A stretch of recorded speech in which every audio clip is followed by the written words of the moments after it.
पिया हमरो गरदनमा में लगा दो फसरी।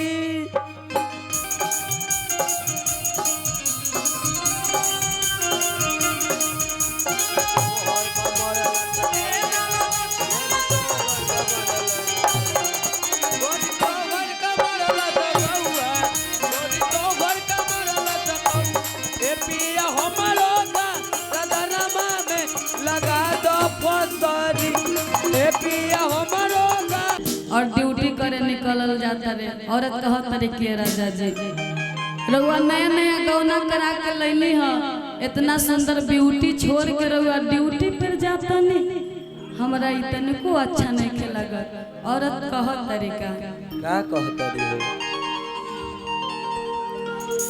कि जा परदेसवा पिया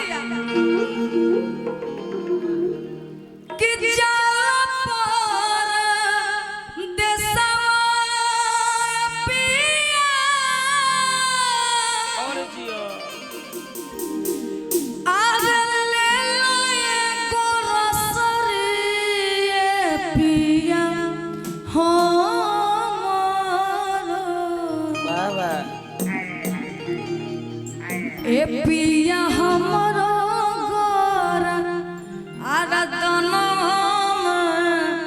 अलगा द फसरी। बाकी इतना सुंदर औरत के कोनो फसरी लगाई बाकी औरत के भाव का कि जाल परदेसवा पिया जाल परदेसवा पिया ले ले को दसरी ये पिया। और मुझे हाथ चले एक गमछा दीजिएगा भैया आप अपना गमछा दीजिए। हाँ।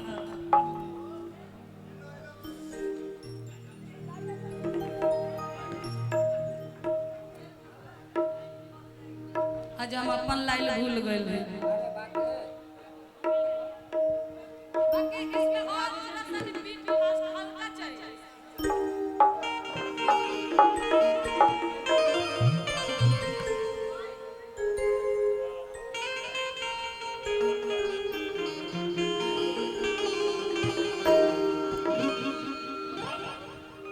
आइए राजा भैया थोड़ा सा नहीं बाकी हाथ बांध कर एकदम झाड़ के जा शिवानी दीदी उन्हें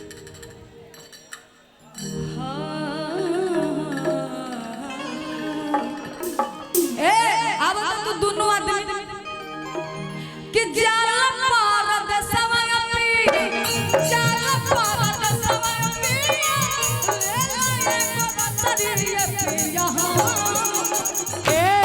पिया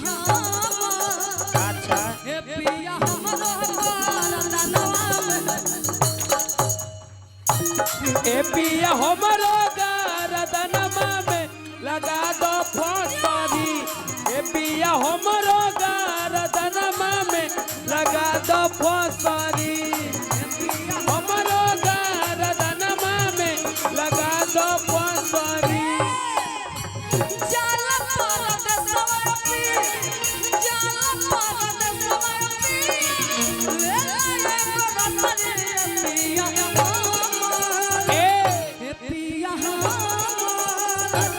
पिया हमरो गरदनमा में लगा दो फसरी। ए पिया हमरो गरदनमा में लगा दो फसरी। पिया हमरो गरदनमा में लगा दो फसरी। ए पिया हमरो गरदनमा में लगा दो फसरी।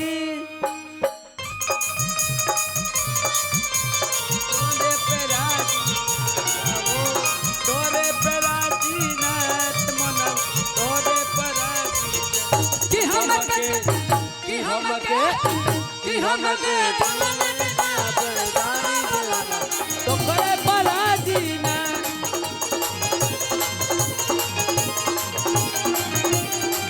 ए पिया हमरो गरदनमा में लगा दो फसरी। ए पिया हमरो गरदनमा में लगा दो फसरी। ए हा आगे औरत बड़ी सुंदर भाव से बताओ तरे क्या कहत और कहत का एक कविंदर चाचा जी डोली से उतरला हमरा 4 दिन नबी बीतल हो 4 दिन न बीतले हा मेहदी महावर हमरा हाथ के न छूटल हो हाथ से न छूटल डोली से उतरला हमरा 4 दिन न बीतल हो 4 दिन न बीतल मेहदी महावर हमरा हाथ के न छूटल अरे हाथों से न छूट ओ हाथों से न छूट को बहु न सुतने पिया को बहु न सुतने पिया हो कोई करिया पिया अब एकदम टेंशन फ्री रहिएगा कि को बहु न सुतने पिया आज धके कबरिया पिया ए पिया ए पिया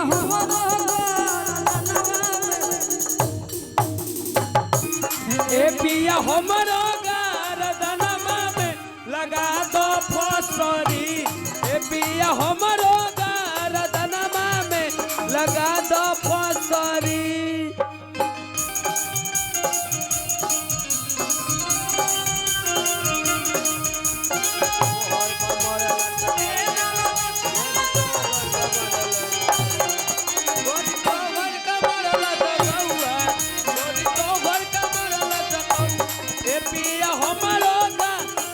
लगा दो फसरी ए पिया हमरो गरदनमा में लगा दो फसरी बाकी और कहत तरी आगे भाव से और बताओ तरी कहत तरीका राउर नौकरिया भगिल हमरो सौतिनिया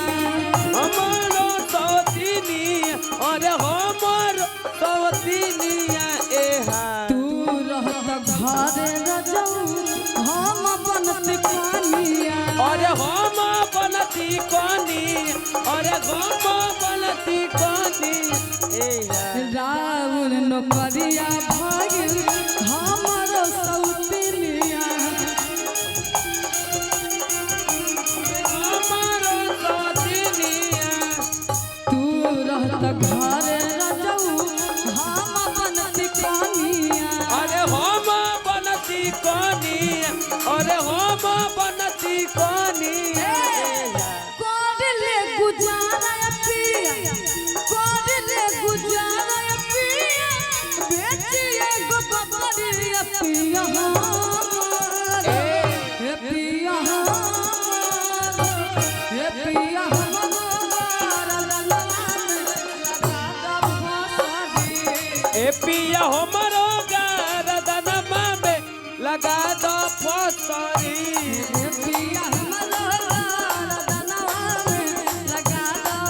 ए पिया हमरो गरदनमा में लगा दो फसरी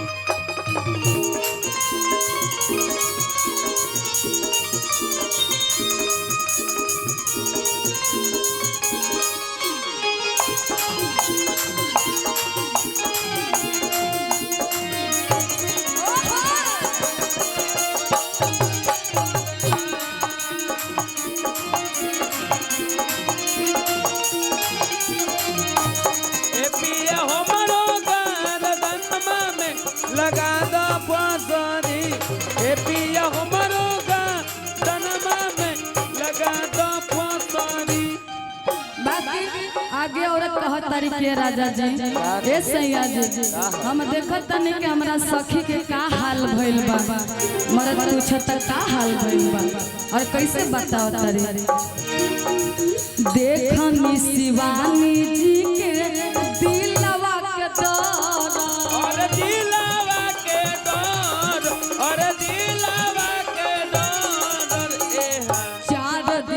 छोड़ले बारे एक और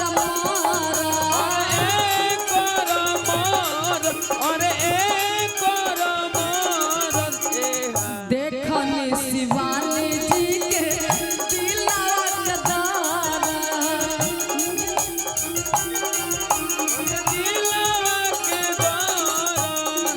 4 दिन से छोड़ले बारे एक और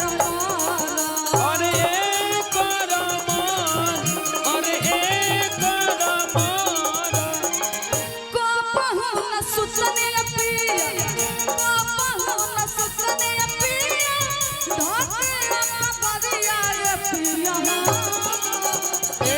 हे पिया हे पिया हमरो गरदनवा लगा दो फांसी हे पिया हमरो गरदनमा में लगा दो फांसी हे पिया हमरो गरदनमा में लगा दो फांसी हे पिया हमरो गरदनमा में लगा दो फांसी हे पिया हमरो गरदनमा में लगा दो फांसी हाय रे हमरो गरदनमा में लगा दो फांसी हे पिया हमरो गरदनमा में लगा दो फांसी हे पिया हमरो गरदनमा में लगा दो फांसी हाय रे। क्या बात है। ये मेरा एल्बम का सॉन्ग था, अच्छा लगा।